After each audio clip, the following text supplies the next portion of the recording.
Hello, let's do the New York Times Medium Sudoku for June 7th, 2024. There's a link in the description if you'd like to try the puzzle yourself. Also in the description is a link to a video where I spend more time going over fundamentals and different terms I use.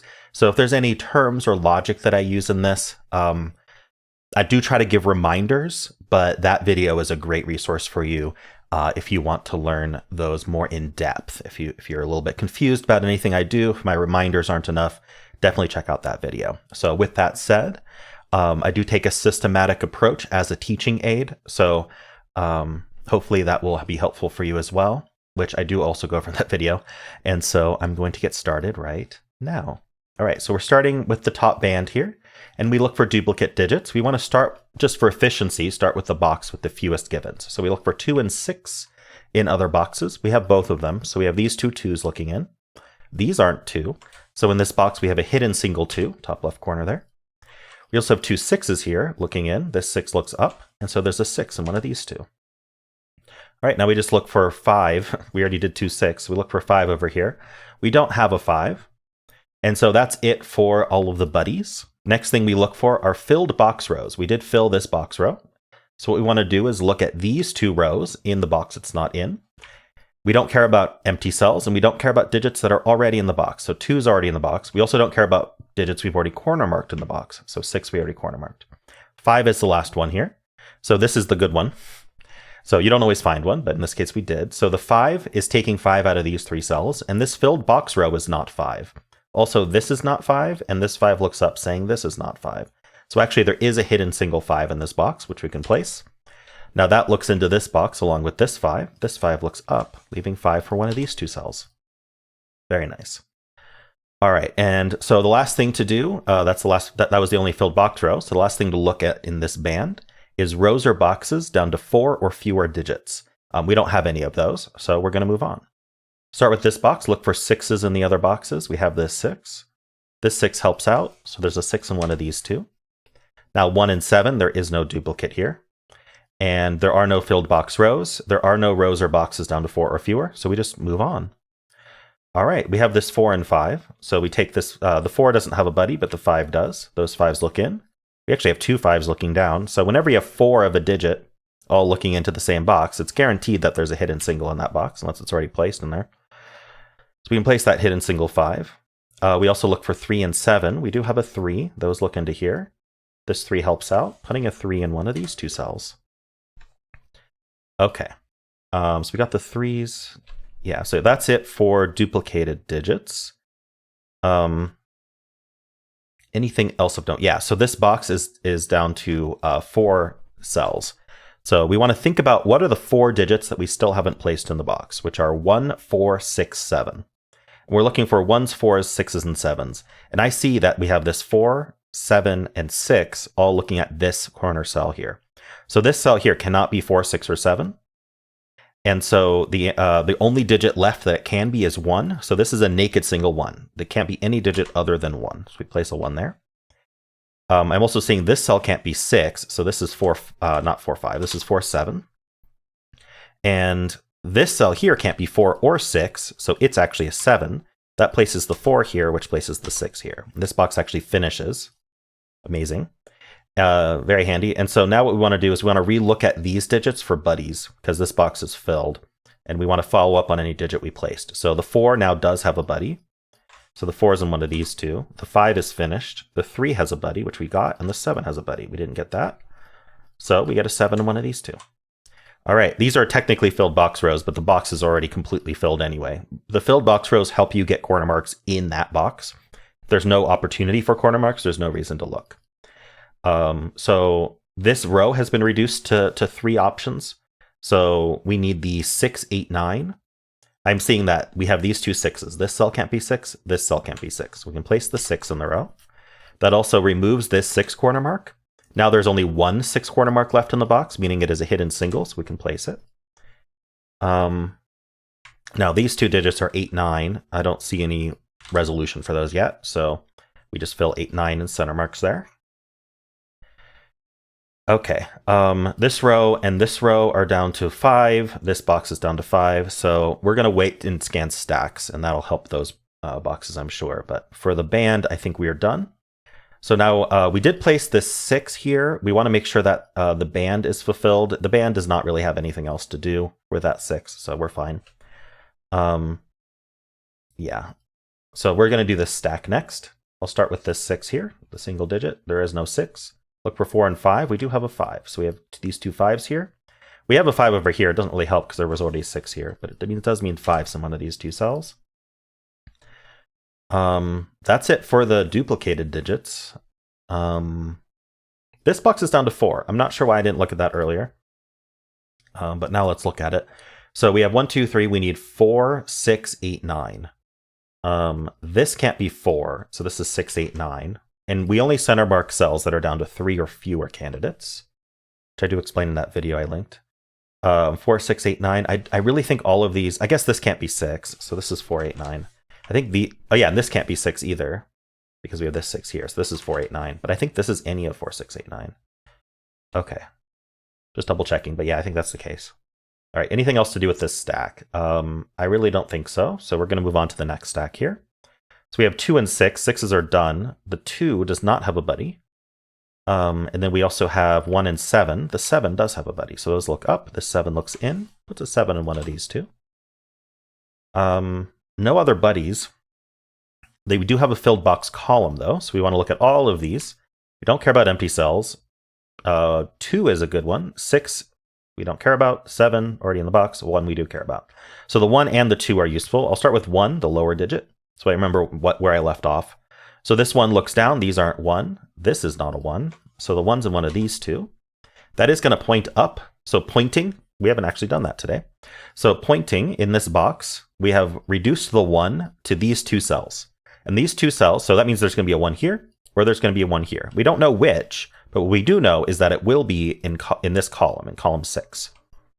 Because that's where both of these are in. These share the property of being in column 6. And so that means that it's going to be the 1 for column 6 as well. The box is dictating that the 1 is in one of these two, which is also saying, well, that's going to happen to also be in column 6. So we can't put more 1s into column 6. Most importantly, this cell's not a 1 anymore. This cell looks up. This 1 looks in. So we get a 1 in one of these 2 cells.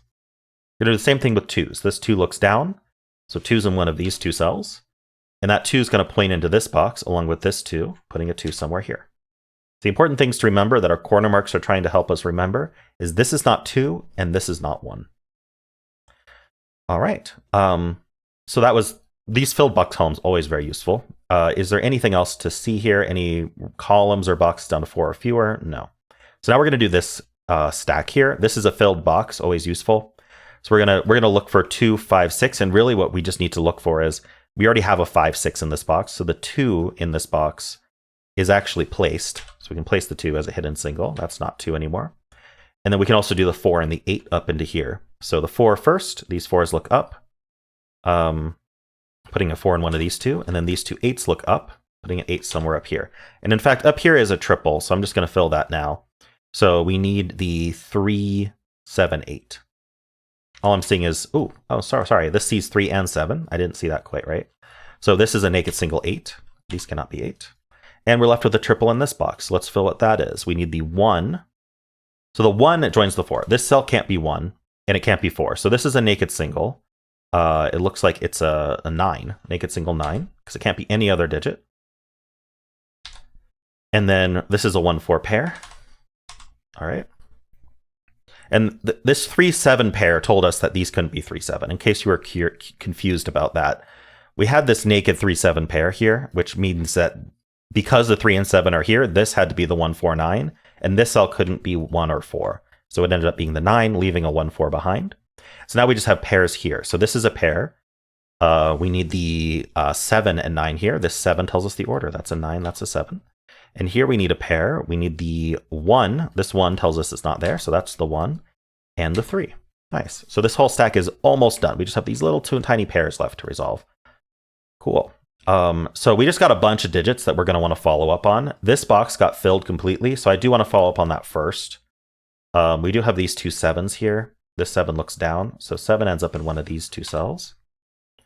The 1 also, these 2 1s look in, putting a 1 in one of these 2 cells. I think that might be all we get. I guess this row's down to 4, so we can look at that. We need 1, 2, 3, and 6. No, 1, 2, 3, and 8. 1, 2, 3, 8. Well, this can't be 1 or 2. Sees a 1 and a 2. So this is down to 3, 8. This can't be a 1, so this is 2, 3, 8. Oh, it's not a 3 either. Nice. 2, 3, 8. This can't be 3, so this is 1, 2, 8. And I think this can be any of 1, 2, 3, 8. Okay. I think that's it for that band. Let's look at this band. We got the 9. And we might have gotten... Yeah, we got the 8 and the 9 that we want to follow up on. There are no buddies for them. But what we can do is this row has now been reduced to 4. So we can think about... Well, sorry. We can think about what those digits are. We need the 1, 4, 5, and 9. So this is not a 1. So this is 4, 5, 9. This one's not a 5. So this is 1, 4, 9. I think this can be any of 1, 4, 5, 9, unfortunately. Ooh, no, we have these 1s pointing up. Remember that this can't be a 1. We found these 1s like this. These 1s pointed. So this is actually 4, 5, 9. Okay. Yes, and we did respect these 2 corner marks for this one, saying this couldn't be 2, so that's good. Let's see. This row is also down to 4. We need 3, 4, 7, 8. This one's not 7, so it's 3, 4, 8. This can't be 3, so this is 4, 7, 8. Not immediately helpful, but sometimes you find random triples, and you need to be able to have the cells marked in order to find those. Okay. So what else can we do here? What else did we get? We finished our band and our stack scanning, and we didn't finish the puzzle. So what we're going to do is we're going to go box by box, and we're going to double check some things. First, we're going to check to see that our corner marks are being respected. They're easy to miss. So I always double check them at this point if I haven't finished the puzzle. If you finish the puzzle while ignoring corner marks, that's fine. If you don't finish the puzzle because you ignored corner marks, then maybe the corner marks will help you finish. That's kind of the idea there. So we're looking to make sure we didn't mark 6 in these other cells, and we're making sure we didn't mark 6 in any of these cells. We're also looking to see if there's an opportunity in this box for additional limitations on where digits can go. And I don't see that. All right, so in this box here, we have the 7s corner marked here and the 1s corner marked here. This is where we would have noticed we had a 1 here if we had marked that. But we already did respect that. Also, 1s and 7s are pointing down. So these can't be 1, 7, which we know from the box already. All right. So I'm looking for like stuff maybe looking into this box that we don't have placed yet. Like, yeah, okay, so like this 3. And actually what we can do is we can find this via my crossings method. I think that's going to be better. So let me explain the crossings method. There's 2 givens in this box. Basically, you can take any 2 pairs of givens, prefer to look at the ones that share a row or column. So these 2 share a column. Because they share a column, there is a row, which I'll mark in purple, which is not in the box, right? So sorry, there's a row that isn't touching the 2, 6, right? The 2, 6, because there's only 2 digits, they can't be in all 3 rows. So there's 1 row they're not in this case, because they share a column. There's 1 row they're not in, and there's 2 columns they aren't in. So I'll mark that in blue. Whoops, sorry. Mark that in blue. So what's going on here is what we can do is we can look at the purple cells for any digits. So first of all, digits that aren't already in the box. So 2 and 6 don't count, but we have 3, 7, and 8 as potentials here. And what we want to do is we want to look in the blue for any 3s, 7s, or 8s. Now 7's already corner marked in the box, so we don't really care about that one. 3 and 8, though, are not corner marked, but there is no 8 down here, so we don't care about that one. So the 3 is the one that I found earlier. And you can see that if I remove all of these, we have this 3 here and this 3 here. Now this 3 takes 3 out of 3 cells in this box, and this 3 takes 3 out of 3 cells in this box, but they overlap in 1. So in total, 3 can't be in these 5 cells. But you'll notice, because we looked at rows and columns that the green cells weren't in, the 2 green cells are also occupying 2 cells that are not blue or purple. And so that's 2 more. So we have 5 plus 2. We have 7 cells that are not 3 in this box. That leaves, if you do 9 minus 7, that leaves 2 cells for 3. So we can corner mark the 3 here, saying 3 can only be in 2 cells. So let's clean this up here. That's always going to happen when you find crossings in the way I described. Now that's going to either place the digit if there was only 1 spot left, or it's going to cause pointing because these shared a column, these are going to share a column. And because these share a column, they are pointing at the rest of the column saying, hey, if the 3 is here, this box says the 3 is here, the 3 cannot be here. So this is not a 3, meaning it's a naked single 8, making this a 2, making this a 1, making this a 3. Very nice. So we can clean that up there. That's not a 2.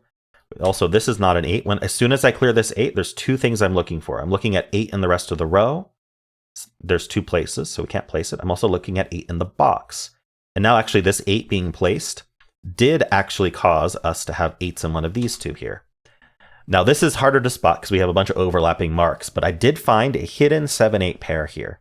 And I am seeing this stuff over here, but I'm focused over here. Sorry about that. So I can only do one thing at once. So if you're looking somewhere else in the grid, you're going to see things that I'm not paying attention to at the moment. All right, so these 2 cells, we have reduced the 7 to these 2 cells in the box and the 8 to these 2 cells in the box. Well, the 7 and the 8 need 2 cells. What would happen if I, for example, made this a 1? Well, we have this 8 looking in, we have this 8 looking in. There's only one place for 8, so I better place it. Okay, now I have this 7 looking in, and I have this 7 looking in, and where does the 7 go? I've literally, I've broken the puzzle, right? I can't place a 7 in this box. So this 1 was a mistake. And we know that ahead of time. We know that this can't be a 1 because the 7 and the 8 need 2 cells in this box, and they can't be anywhere except these 2. So you need 2 cells for 7, 8. These are the only 2 cells for 7 and 8. And so these are 7, 8. So this can't be a 4. This can't be a 1, most importantly. We can clear all the corner marks, which means there's only one place for 1 in this box. And that gives us the 4 and the 1 here. These can't be 4 anymore. So if you look, because of this hidden 7, 8 pair and this 4 looking in, we end up with just a 3, 4 remaining here. So we got a 3, 4 pair, we got a 5, 9 pair, a 7, 8 pair. Super helpful. I am going to now do this low-hanging fruit here, where this can't be 3 anymore. So we place that 3, so we can place the 3 in this box. I don't really think there's more follow-up with that, though.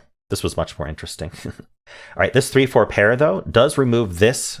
Basically, the rest of this column is going to be 2, 5, 9, but these can't be 5. Okay, so there's a few things we can do. First, this 3, 4 pair says this is not 4. That lets us place the 4 and the 1. Additionally, there's only one place for 5 in this column because this 5 says not here. So this is a 5 and this is a 9. That places the 8 here, leaving 2, 9 behind, but this 9 tells us the order. This is 2 and 9. This 8 we placed also gives the 9 here. All right, there's a lot to follow up on, but I think what we can do now is just focus on rows, columns, boxes with the fewest open cells remaining. So obviously if there's any with 1 remaining, we want to do that. If there's any with 2 remaining, we want to look at those pairs. And I think that'll just finish up the puzzle at this point, because we have so many digits placed, right? So the easiest way to finish the puzzle is just looking at the super restricted rows, columns, boxes.